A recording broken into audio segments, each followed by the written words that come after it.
അച്ചു ചിന്നൂട്ടിയെ കണ്ടിട്ട് അകത്തേക്ക് കയറി വന്നപ്പോൾ അരവിന്ദ് പത്രം നിവർത്തിയിരിപ്പുണ്ട്. കാണാത്ത പോലെ അവൾ നേരെ അടുക്കളയിലേക്ക് പോയി. പത്രത്തിന് മുകളിലൂടെ അവൻ അവളെയൊന്ന് നോക്കി. അത് അച്ചു കാണുകയും ചെയ്തു. അടുക്കളയിൽ ചെന്നപ്പോൾ ശിശിര ജോലിയൊക്കെ തീർത്തിരുന്നു. അവൾ റെഡിയാകാൻ പോയി. ഫോൺ എടുത്ത് നോക്കിയപ്പോൾ പാറുവിൻ്റെ കുറേ മിസ് കോൾ കിടപ്പുണ്ട്. അവളെ തിരിച്ചു വിളിച്ചുകൊണ്ടിരുന്നപ്പോൾ അരവിന്ദ് റൂമിലേക്ക് കയറി വന്നു. ഒന്ന് തിരിഞ്ഞു നോക്കിയിട്ട് ജനാലയ്ക്കരികിലേക്ക് നീങ്ങി നിന്ന് പാറുവിനോട് സംസാരിച്ചതിന് ശേഷം അവൾ ഫോണും എടുത്ത് പുറത്തേക്ക് ഇറങ്ങിപ്പോകാൻ തുടങ്ങിയപ്പോൾ അരവിന്ദ് അവളുടെ മുന്നിൽ കയറി നിന്നു. അച്ചു തലയുയർത്തി നോക്കിയപ്പോൾ ചിരിച്ചു. കുറച്ച് മാറിപ്പോകാൻ തുടങ്ങിയപ്പോൾ കൈമുട്ടിന് മുകളിൽ പിടിച്ച് വലിച്ച് നെഞ്ചിലേക്ക് അടുപ്പിച്ചവൻ. എന്താണ് അച്ചൂട്ടാ ഇത്രയ്ക്ക് വലിയ പിണക്കം? ശരിക്കും അച്ചുവിന് കരച്ചിൽ വന്നു. ഇന്നലെ തന്നോട് മിണ്ടാതെ മുഖം വീർപ്പിച്ച് നടന്ന ആളാണ്. അവനവളുടെ മുഖം പിടിച്ചുയർത്തി. എന്തു പറ്റി അച്ചൂട്ടാ? കണ്ണു നിറഞ്ഞിരിക്കുന്നു. ആകുലതയോടെ അവൻ ചോദിച്ചു. അരവിന്ദേട്ടൻ എന്തിനാ ഇന്നലെ പിണങ്ങിയേ? ഞാനോ? പിണങ്ങിയില്ലല്ലോ. പിന്നെ ഞാൻ വന്ന് തോളിൽ തൊട്ടപ്പോൾ തട്ടി മാറ്റിയതോ? എൻ്റെ അച്ചൂട്ടാ അത് ചുമ്മാ. അതിനാണോ രാവിലെ മുതൽ ഇങ്ങനെ വീർപ്പിച്ചിരിക്കുന്നത്? അയ്യേ പോ. ബെഡിലേക്ക് തള്ളിയപ്പോൾ കയ്യിൽ പിടിച്ച് വലിച്ച് അവളെയും കൊണ്ട് ബെഡിലേക്ക് അവൻ വീണു. വീട്ടരവിന്ദേട്ടാ ആരെങ്കിലും കാണും. അവൾ പറയുന്നത് കേൾക്കെ മുകളിൽ കിടന്ന് അവളെ മറിച്ച് അടിയിലാക്കി അവൾക്ക് മുകളിലായി അവൻ അമർന്നു. കഴുത്തിടുക്കിലേക്ക് മുഖം പൂഴ്ത്തി താടിയും മീശയും കൊണ്ട് അവൻ ഉരച്ചു. വേണ്ട അരവിന്ദേട്ടാ. തലയുയർത്തി അവളുടെ മുഖത്തേക്ക് നോക്കി അവൻ ചിരിച്ചു. ഇപ്പം മനസ്സിലായില്ലേ എനിക്ക് പിണക്കമില്ലെന്ന്? ഞാൻ മിണ്ടാതിരുന്നാൽ സങ്കടമാണോ? അതിനാണോ കരഞ്ഞത്? അവൾ മെല്ലെ മൂളി. ശരിക്കും സങ്കടമാ മിണ്ടാതിരിക്കുമ്പോൾ. അത് പറഞ്ഞ അരവിന്ദേട്ടന് മനസ്സിലാവില്ലല്ലോ. അവളുടെ കവിളിൽ അവൻ അമർത്തിയൊന്ന് ചുംബിച്ചു. ഇന്നലെ ഞാൻ എന്തൊക്കെയോ സ്വപ്നം കണ്ടു. കൂടുതലങ്ങ് കാണണ്ട. ബെഡിലേക്ക് തള്ളിയിട്ടിട്ട് അവൾ എഴുന്നേറ്റു. ഡ്രസ്സ് നേരെയാക്കിയിടുമ്പോഴും ബെഡിൽ കിടന്ന് പുഞ്ചിരിയോടെ അവൻ അവളെ നോക്കുന്നുണ്ടായിരുന്നു. പോകുന്നില്ലേ കടയിൽ? പോകണം. ഇങ്ങ് വാ. എന്തിന്? ഇങ്ങ് വാ അച്ചൂട്ടാ. പറയട്ടെ? പറയണ്ട. വേഗം ഇറങ്ങി വരാൻ നോക്ക്. അച്ചു റൂമിൽ നിന്ന് ഇറങ്ങിപ്പോകുമ്പോൾ കമഴ്ന്നു കിടന്ന് തലചരിച്ച് അവളെ നോക്കി കിടക്കുമായിരുന്നു അവൻ. അച്ചു പുറത്തേക്ക് ഇറങ്ങിയപ്പോൾ അശ്വത്ത് കോണിപ്പടി കയറി മുകളിലേക്ക് വന്നു. അവൻ എന്തിയെ മോളെ? റൂമിലുണ്ട്. ഏട്ടൻ പോകുന്നില്ലേ? പോകണം. ചുരിദാർ ഇഷ്ടപ്പെട്ടോ? ഇഷ്ടായി. വിവാഹം കഴിഞ്ഞപ്പോൾ അച്ചൂട്ടിക്ക് ആ പഴയ സ്നേഹമൊന്നും ഇല്ല കേട്ടോ. പെട്ടെന്ന് അവളുടെ ഏട്ടൻ അങ്ങനെ പറഞ്ഞപ്പോൾ അച്ചുവിന് സങ്കടം വന്നു. അവളുടെ കണ്ണുകൾ നിറഞ്ഞു. അയ്യേ കരയുവാണോ? ഏട്ടൻ ചുമ്മാ പറഞ്ഞതല്ലേ അരവിന്ദേട്ടൻ്റെ അച്ചൂട്ടാ. അശ്വത്തൊന്ന് കളിയാക്കി. പോയേട്ടാ. നിറഞ്ഞ കണ്ണുകൾ അടച്ചുകൊണ്ട് പറഞ്ഞപ്പോൾ അശ്വത്ത് ചിരിച്ചു. ഞാനേ അവനെ ഒന്ന് കണ്ടിട്ട് വരാം പറഞ്ഞുകൊണ്ടവൻ റൂമിനുള്ളിലേക്ക് കയറി. അച്ചു താഴേക്കും. അശ്വത്ത് റൂമിലേക്ക് ചെല്ലുമ്പോൾ അരവിന്ദ് ബെഡിൽ കമഴ്ന്ന് കിടക്കുകയായിരുന്നു. അശ്വത്ത് അടുത്ത് ചെന്നിരുന്ന് അവൻ്റെ പുറത്ത് തട്ടി. എന്തിനടി കള്ളി വന്നത്? മുന്നേ വിളിച്ചപ്പോൾ ഓടിപ്പോയതല്ലേ? എനിക്കറിയായിരുന്നു എൻ്റെ അച്ചുട്ടാ നീ വരുമെന്ന്. അശ്വത്ത് ആദ്യം കണ്ണൊന്ന് മിഴിച്ചു.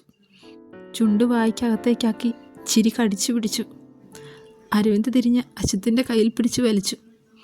അരവിന്ദിന് അച്ചുവിൻ്റെ കൈയല്ലെന്ന് മനസ്സിലായതും അവൻ പെട്ടെന്ന് കൈവിട്ടു. അതിനു മുന്നേ അശ്വത്തിൻ്റെ ഡയലോഗും വന്നു. എടാ പട്ടി തിണ്ടി, ഇത് ഞാനാ. അരവിന്ദ് ചാടി എഴുന്നേറ്റു. നീയോ? എന്താ അരവിന്ദേട്ടാ ഇത്? ആള് മാറിപ്പോയല്ലോ. അശ്വത്ത് കളിയാക്കുന്നതിനോടൊപ്പം ചിരിച്ചുകൊണ്ട് പറഞ്ഞു. പോടാ. ചമ്മല് മറയ്ക്കാൻ അരവിന്ദ് മുഖം വെട്ടിച്ചു. വാ വല്ലതും കഴിക്കാം. നിന്റെ അച്ചൂട്ടൻ താഴെയുണ്ട്. അരവിന്ദിൻ്റെ തോളിലൂടെ കൈയിട്ട് അശ്വത്ത് പറഞ്ഞു. അരവിന്ദ് അശ്വത്തിൻ്റെ മുഖത്തേക്ക് നോക്കുമ്പോൾ അവൻ്റെ ചുണ്ടിൽ ഇപ്പോഴും കള്ളച്ചിരിയുണ്ട്. അതെ, നാണം കെടുത്തരുത് പ്ലീസ്. അരവിന്ദ് അപേക്ഷ പോലെ പറഞ്ഞപ്പോൾ അശ്വത്ത് ചിരിച്ചു. ആലോചിക്കാം. ഇങ്ങനെയാണോടാ തെണ്ടി എൻ്റെ പെങ്ങളെ പിടിച്ച് വലിക്കുന്നത്? പോടാ. അരവിന്ദേ. അശ്വത്ത് വിളിച്ചപ്പോൾ അരവിന്ദ് അശ്വത്തിൻ്റെ മുഖത്തേക്ക് നോക്കി. നീ ഹാപ്പി അല്ലേടാ? ശരിക്കും. അരവിന്ദ് ഒരു പുഞ്ചിരിയോടെ പറഞ്ഞു. താഴേക്ക് ചെന്ന് കൈ കഴുകി ഭക്ഷണം കഴിക്കാനിരുന്നു. രേഷ്മയും റെഡിയായി വന്നു. കഴിച്ചു കഴിഞ്ഞ് അരവിന്ദ് യാത്ര പറഞ്ഞിറങ്ങി. ഉച്ചയാകുമ്പോഴേക്കും റെഡിയായി നിൽക്കണേ അച്ചൂട്ടാ. ബൈക്ക് സ്റ്റാർട്ടാക്കി അരവിന്ദ് തലചരിച്ച് പറഞ്ഞു. ശരി അരവിന്ദേട്ടാ. അശ്വത്ത് കളിയാക്കി പെണ്ണിൻ്റെ ശബ്ദത്തിൽ പറഞ്ഞു. അരവിന്ദ് അശ്വത്തിനെ ഒന്ന് കൂർപ്പിച്ചു നോക്കി. അച്ഛനും അമ്മയും രേഷ്മയും നിന്ന് ചിരിക്കുന്നു.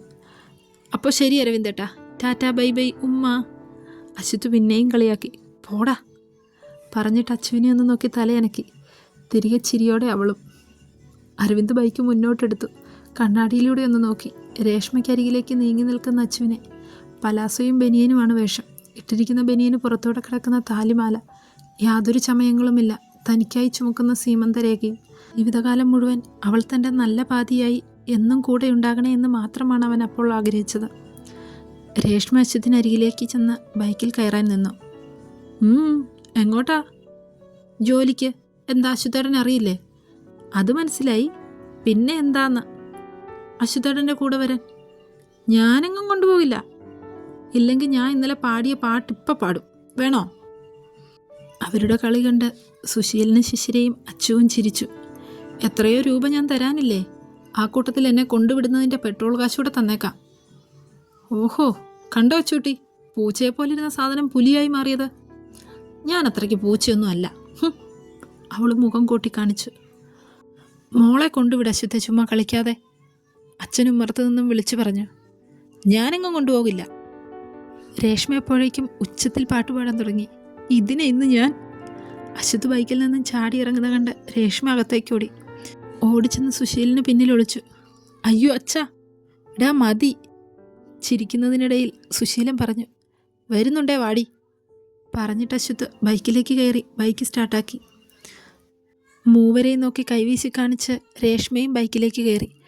ബൈക്ക് പോകുന്നത് നോക്കി നിന്ന് മൂവരും അകത്തേക്ക് കയറി. അച്ഛനും അമ്മയ്ക്കൊപ്പം അടുക്കളപ്പണിയിൽ തുടർന്നു. എന്നെ കളിയാക്കാൻ ഭയങ്കര ഇഷ്ടമാണല്ലേ? ഇടയ്ക്ക് കണ്ണാടിയിലൂടെ അശ്വത്ത് രേഷ്മയെ നോക്കി ചോദിച്ചു. പിന്നെ ആണല്ലോ. എല്ലാം കൂടെ ഒരുമിച്ച് ഞാൻ തരുന്നുണ്ട്. വാങ്ങാൻ ഞാൻ കാത്തിരിക്കാം കേട്ടോ, കാന്താരി. അവളൊന്ന് ചിരിച്ചു. ഫിനാൻസിന് മുന്നിലിറക്കി. വൈകിട്ട് വരാം കേട്ടോ. ചോറൊക്കെ എടുത്തായിരുന്നോ? എടുത്ത അശ്വത്തേട്ടാ. എങ്കിൽ ശരി, പോയിക്കോട്ടെ. ബൈക്ക് എടുത്ത് അശ്വത്ത് പോകുന്നത് നോക്കി രേഷ്മ ഫിനാൻസിലേക്ക് കയറി. എത്രയൊക്കെ തമാശന് വഴക്കുണ്ടാക്കിയാലും അശ്വത്തേട്ടനൊരു പ്രത്യേക കെയറിംഗ് ഉണ്ട്. ഓർത്തപ്പോൾ രേഷ്മയുടെ ചൊടികളിൽ ഒരു പുഞ്ചിരി വിരിഞ്ഞു. അശ്വത്ത് അരവിന്ദിന് കടയിലൊന്ന് സ്ലോ ആക്കി ഹോണടിച്ചു. അരവിന്ദിനൊപ്പം വിനുവും കൈ ഉയർത്തി കാണിച്ചു. ഉച്ചയായപ്പോൾ അരവിന്ദ് അച്ചുവിനെ വിളിക്കാൻ വന്നപ്പോൾ അവൾ റെഡിയായി നിന്നിരുന്നു. അരവിന്ദും വേഗം റെഡിയായി അച്ഛനോടും അമ്മയോടും പറഞ്ഞിറങ്ങി. അച്ചു വാങ്ങിയ ആകാശനീല ഫുൾ കൈ ഷർട്ടും അതേ കരയുള്ള വെള്ളമുണ്ടും, അച്ചുവിന് അതിന് ചേരുന്ന ഒരു സിമ്പിൾ ചുരിദാറും, നീല ടോപ്പും വെള്ള ലെഗിനും ഷോളും. അവരങ്ങ് ചെന്നു എന്ന് അരവിന്ദേട്ടാ പറഞ്ഞത്. ഞാൻ വിളിച്ചായിരുന്നു. അച്ചൂട്ടൻ കഴിച്ചോ? ഇല്ല, അരവിന്ദേട്ടനും കഴിച്ചില്ലല്ലോ. നമുക്ക് പുറത്തുനിന്ന് കഴിക്കാം. അവിടെ ചെന്നിട്ട് കഴിച്ചാൽ പോരെ അരവിന്ദേട്ടാ? അച്ഛനും അമ്മയും നിർബന്ധിച്ചതല്ലേ അവിടുന്ന് കഴിച്ചിട്ട് പോകാമെന്ന്. എൻ്റെ അച്ചൂട്ടാ, ഒരുമിച്ച് നമുക്കിന്ന് പുറത്തുനിന്ന് കഴിച്ചിട്ട് പോകാം. നല്ലൊരു ഹോട്ടൽ നോക്കി അവൻ ബൈക്ക് ഒതുക്കി ഇറങ്ങി. 2 ഊണ് പറഞ്ഞു. ഫിഷ് ഫ്രൈയും. മുള്ളു നീക്കി അവൻ അവളുടെ മുന്നിലേക്ക് മീൻ നീക്കി വെച്ച് കൊടുത്തു. അച്ചു അവനെ തന്നെ നോക്കിയിരുന്നു. ഭയങ്കര മുള്ള. അവളുടെ നോട്ടം കണ്ട് അവൻ പറഞ്ഞു. അരവിന്ദ് കഴിക്കുന്നത് കാണാൻ തന്നെ നല്ല ഭംഗിയാണ്. അവൾ നോക്കുന്നത് കണ്ട് അവൻ മൂളി ചോദിച്ചു. എങ്കിൽ കഴിക്ക്. കഴിച്ചെഴുന്നേറ്റ് അരവിന്ദ് ബില്ലും കൊടുത്തു. പോകാം. അങ്ങോട്ടേക്ക് എന്തെങ്കിലും വാങ്ങണ്ടേ? അവിടെ ഒരു ബേക്കറി ഉണ്ട്, അവിടുന്ന് വാങ്ങാം. തിരിച്ചു പോകുമ്പോൾ ആശ ചേച്ചിക്കും എന്തെങ്കിലും വാങ്ങണം അരവിന്ദേട്ടാ.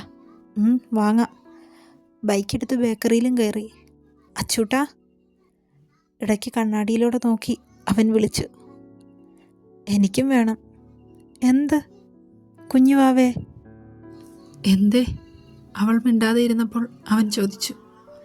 അച്ചു അവൻ്റെ വയറിലൂടെ ചുറ്റിപ്പിടിച്ച് മുഖം അവൻ്റെ പുറത്തേക്ക് അമർത്തി വെച്ചിരുന്നു. വെറുതെ എന്നെ മൂപ്പിക്കല്ലേ അച്ചൂട്ടാ, കുസൃതിയോടെ പറഞ്ഞ് അവൻ ചിരിച്ചു. നേരെ ഇരുന്ന് കണ്ണാടിയിലൂടെ നോക്കിയപ്പോൾ പാളി നോക്കി അവൻ ചിരിച്ചു. മുറ്റത്ത് ബൈക്ക് നിർത്തിയതേ പാറുവും പാർവണയും ഓടി വന്നു. ബന്ധുക്കാരൊക്കെ വന്നു തുടങ്ങി. പാർവണയ്ക്കും പാറുവിനുമൊപ്പം അച്ചു അകത്തേക്ക് കയറി. സുശീല അടുക്കളയിൽ കുറേ ചേച്ചിമാരുടെ നടുക്കിരുന്ന് കറിക്കരിയുന്നു. അപ്പച്ചി അടുത്ത് വന്ന് കയ്യിൽ പിടിച്ച് വിശേഷങ്ങൾ ചോദിച്ചു. അടുത്തുള്ളതും ബന്ധുക്കാരും ഒക്കെ. എല്ലാവരുടെയും ശ്രദ്ധ അച്ചുവിനെ ആയിരുന്നു. കയ്യിലിരുന്ന കവർ പാർവണയുടെ കയ്യിൽ കൊടുത്തു. അച്ചു, മോളെ പോയി ഡ്രസ്സൊക്കെ മാറിയിട്. കഴിച്ചോ വല്ലതും? സുശീല തിരക്കി. കഴിച്ചമ്മേ. സരസ്വതി, ഇതാ എൻ്റെ അരവിന്ദിൻ്റെ പെണ്ണ്. സുശീല അടുത്തിരുന്ന് ചേച്ചിയെ വിളിച്ച് ആവേശത്തോടെ പരിചയപ്പെടുത്തുമ്പോൾ അച്ചു അവരെ നോക്കിയൊന്ന് ചിരിച്ചു. തിരികെ സരസ്വതിയും അച്ചുവിനെ നോക്കി ചിരിച്ചു. വാ എടത്തി. പാറു അച്ചുവിനെ വിളിച്ചോണ്ട് പോയി. സ്വർണ്ണമൊന്നും ഇല്ലേ സുശീലേ? സ്വർണ്ണമൊന്നും ഇല്ലേ സുശീലേ? സരസ്വതി തിരക്കി. ഇഷ്ടം പോലെ. അതിടത്തില്ലെന്നേ. ഒരുപാട് ആർഭാടമൊന്നും അതിനിഷ്ടമല്ല. അവനും അതിനൊന്നും താല്പര്യമില്ല. എല്ലാം കണ്ടറിഞ്ഞ കണക്ക് നിന്നോളും. രാവിലെ എഴുന്നേറ്റ് സകല ജോലിയും ചെയ്തിട്ടാണ് ജോലിക്ക് പോകുന്നത്. അവനും വലിയ കാര്യമാണ്. മരുമകളെക്കുറിച്ച് സുശീല വാചാലയായി. വിശേഷം വല്ലതും ആയോ സുശീലേ? വിശേഷമൊന്നും ആയില്ല. സമയമുണ്ടല്ലോ. ഉള്ളിലെ ആഗ്രഹങ്ങൾ പുറത്തു കാണിക്കാതെ സുശീല പറഞ്ഞു.